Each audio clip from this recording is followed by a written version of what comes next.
স্বাগত আবারও দেখছেন Madhumati bank road to parliament. এই পর্যায়ে আমাদের সাথে অনলাইনে যুক্ত হয়েছেন বিএনপির জাতীয় নির্বাহী কমিটির পল্লী উন্নয়ন বিষয়ক সম্পাদক ফরহাদ হোসেন আজাদ।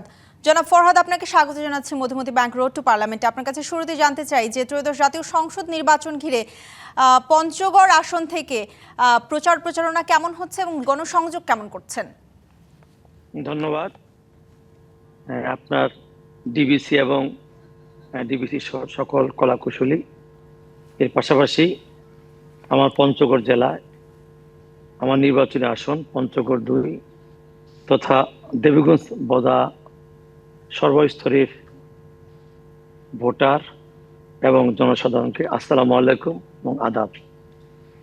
আমাদের নির্বাচনের বিষয়ে আমাদের দলের ভারপ্রাপ্ত চেয়ারম্যান তারেক রহমানের নির্দেশনা পাওয়ার পরেই আমাদের দলের 31 দফাকে সামনে রেখে আমরা আমার নির্বাচনী এলাকায় আমাদের হাজার হাজার নেতাকর্মী মাঠ পর্যায়ে, তৃণমূল পর্যায়ে আমরা মানুষের দুয়ারে দুয়ারে যাচ্ছি এবং সেইখানে 31 দফা আলোকে আগামী দিনে আমাদের দল জনগণের ম্যান্ডেট নিয়ে ক্ষমতা আসলে সেখানে সেগুলো বাস্তবায়ন করব এবং বিশেষ করে আমাদের নারীদের ফ্যামিলি কার্ড, কৃষক কার্ড এবং স্বাস্থ্য কার্ড, হেলথ কার্ড, এই বিষয়গুলো এবং আমাদের দলের 31 দফার মধ্যে আছেন যে আমরা প্রথম 1.5 বছরে আমরা 1 কোটি বেকার যুবক যুবতীর চাকরি বা কর্মসংস্থানের ব্যবস্থা করব। এই বিষয়গুলো এবং সুশাসন এবং দুর্নীতিমুক্ত বাংলাদেশ এবং বিশেষ করে তারুণ্যকে নিয়ে আমাদের দলের যে চিন্তা ভাবনা, এগুলো আমরা প্রচার প্রচারণার মধ্য দিয়ে আমার নির্বাচন এলাকায় আমরা জনসাধারণ ব্যাপক সাড়া পাচ্ছি। এই যে আমি কথা বলছি এখনো কিন্তু আমি আমাদের দেবীগঞ্জ উপজেলার যে পৌরসভা আছে সেই পৌরসভায় আমি একটি ওয়ার্ডে আমি প্রতিটি মানুষের দুয়ারে দুয়ারে যাচ্ছি এবং আমার আশপাশে অনেক নেতাকর্মী আমার সঙ্গে আছেন এবং আমরা সবাই মিলে। আপনার কাছে জানতে চাই যে আইন শৃঙ্খলা বাহিনী আপনাদেরকে কিরকম সহায়তা করছে এটা জানতে চাই এবং নিজেদের মধ্যে কোনো ধরনের মতবিরোধ রয়েছে কিনা আপনার কাছে জানতে চাই। ধন্যবাদ। আমাদের এখানে আইন শৃঙ্খলা পরিস্থিতি, আমাদের এই এলাকাগুলো অনেকটা শান্তিপূর্ণ এলাকা, সেক্ষেত্রে আইন শৃঙ্খলা এখন পর্যন্ত কোনো আমাদের সমস্যার চোখে পড়ে নাই।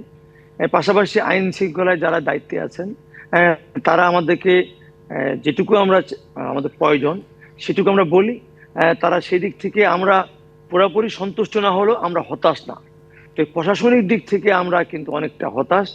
সেখানে ইউনো সাহেবরা সেইভাবে আমাদেরকে, আমাদের দলীয় নেতাকর্মীকে যেটুকু আমাদের বিশেষ করে একটা অগ্রাধিকার দেওয়া উচিত আজ বড় দল হিসাবে, সেটা তো পাই না। আর উপরন্তু আমরা তাদের কাছ থেকে বিভিন্ন ডিপ্রাইভ হয়ে থাকি বিভিন্ন ক্ষেত্রে, বিভিন্ন আমাদের বিশেষ করে আমাদের উপজেলা পর্যায়ে বিভিন্ন সভাগুলো হয়, সেক্ষেত্রেও কিন্তু আমরা এখানে ডিপ্রাইভ হয়ে থাকি। কাজেই আর পাশাপাশি আপনি যে প্রশ্নটা করলেন, আমরা এইখানে আমরা দলীয়ভাবে আমাদের এইখানে কোনো সমস্যা নেই। আমাদের নেতৃবৃন্দ, আমাদের দল সবাই আমরা ঐক্যবদ্ধ এবং ঐক্যবদ্ধ থেকেই আমরা সবাই একসাথে কাজ করছি। এখানে আমাদের কোনো দলের ভিতরে বিএনপি, যুবদল, ছাত্রদল, স্বেচ্ছাসেবক দল, কৃষক দল, মহিলা দল, শ্রমিক দল, যতগুলো সংগঠন আছে আমরা সবাই ঐক্যবদ্ধ। আমাদের মধ্যে নেতৃত্বের কম্পিটিশন আছে। ফরহাদ হোসেন, আপনার কাছে জানতে চাই যে আসলে বিগত নির্বাচনগুলোতে আমরা দেখে এসেছি পঞ্চগড়ের এই আসন থেকে বিএনপি এগিয়েছিল। আপনার কাছে জানতে চাই যে এবার কেন আপনাদের কাছে মনে হচ্ছে যে বিএনপির ভোটার সংখ্যা বেড়ে যাবে?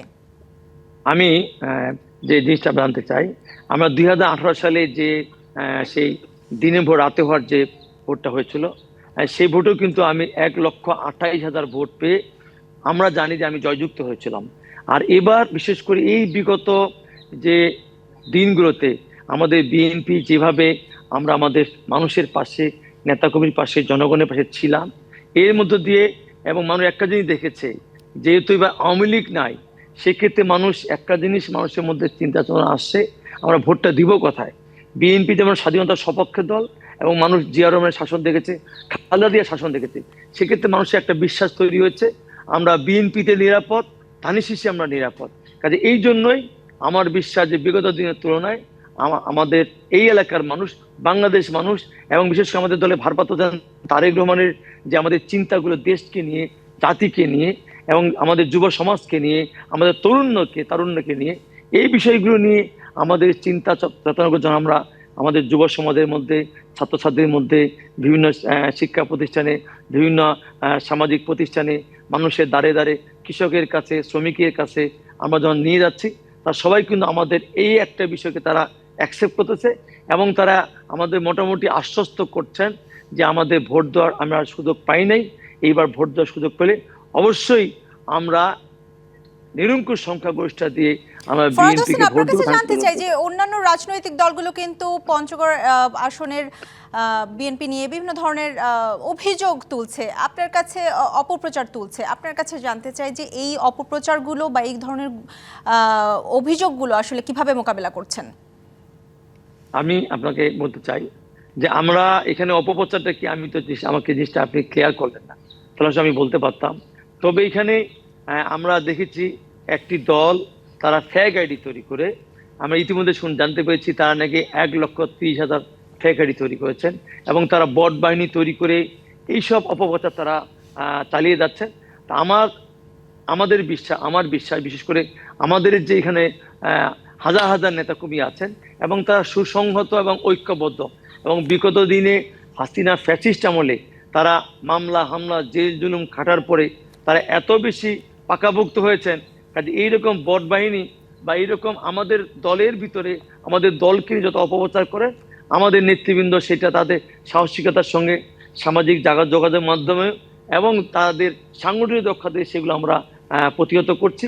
এবং আমাদের একটাই প্রত্যাশা, আমার আগামী যে নির্বাচনটা যেন অবাধ, সুষ্ঠু, নিরপেক্ষ হয়। ফরহাদ হোসেন, একদমই ছোট করে জানতে চাই যে আপনারা যদি আসলে ত্রয়োদশ জাতীয় সংসদ নির্বাচনে জয়লাভ করেন, সেক্ষেত্রে পঞ্চগড়বাসীর জন্য আপনারা কি ধরনের উন্নয়ন করবেন? আমাদের এই এলাকাটা, পঞ্চগড়টা অনেকটা অবহেলিত এলাকা। আমাদের এখানে মানুষের সবচেয়ে চিকিৎসার সমস্যাটা এত বেশি যেটা আপনি কল্পনা করতে পারবেন না। আমাদের পঞ্চগড় সদর হাসপাতাল বলেন, আমার দেবীগঞ্জ বলেন, আমার বোদা বলেন, সমস্ত হাসপাতালগুলোতে যেখানে ডাক্তার দরকার 34 জন 40 জন, সেখানে ডাক্তার আছে 5 জন 7 জন। এমনকি হোল পঞ্চগড় জেলায় কোনো শিশু বিশেষজ্ঞ ডাক্তার নাই, আর হোল পঞ্চগড় জেলায় কোনো অর্থোপেডিক ডাক্তার নাই। এই যে এবং এই হোল পঞ্চগড় জেলায় যে মানুষের কার্ডিয়ার যে চিকিৎসা করবেন সেগুলো নাই। রুগী যখনই দেয় তখন রেফার করে রংপুরে পাঠানো হয় বা ঢাকায় পাঠানো হয়। ওই অ্যাম্বুলেন্স যেতে যেতে অনেক রুগী সেখানে মারা যায়। এটা একটা আমাদের মেন সমস্যা। এবং আমাদেরকে বেকার সমস্যা, আমাদেরকে কলকারখানা নাই, শিল্প প্রতিষ্ঠান নাই, ছেলেমেয়েরা পড়ালেখা করে বা পড়ালেখা শেষ করে তারা বেকার। সেই ক্ষেত্রে এর পাশাপাশি আমাদের একটা জিনিস খেয়াল করছে, আমাদের এখানে বিভিন্নভাবে আমাদের নেশাগ্রস্ত বিষয়, মাদক আমাদের এই এলাকা যেহেতু সীমান্তবর্তী এলাকা, সেখানে প্রবেশ করানো হয়, যার মধ্য দিয়ে আমাদের যুব সমাজ কিন্তু এখানে অনেক ধ্বংস হয়ে যাচ্ছে। এবং এই পাশাপাশি আমরা এর পাশাপাশি আমাদের বেকার সমস্যা এবং আমাদের বিশেষ করে যে আমাদের রাস্তাঘাটগুলো আছে, আমার নির্বাচনী এলাকায় যে একটা রোড আছে দেবীগঞ্জ থেকে বোদা, এই একটা হাইওয়ে রোড, এতে ডিভাইডার নাই, প্রতিদিন এখানে আপনার বক্তব্য একদমই পরিষ্কার। আপনাকে অসংখ্য ধন্যবাদ আজ মধুমতি ব্যাংক রোড টু পার্লামেন্টে সময় দেওয়ার জন্য। থ্যাংক ইউ আপনাকে এবং আমাদের ডিবিসি সমস্ত কৌশলীকে এবং আমার এলাকার সমস্ত জনগণকে, সমস্ত ভোটারকে ধন্যবাদ জানাচ্ছি। আসসালামু আলাইকুম এবং আদাব।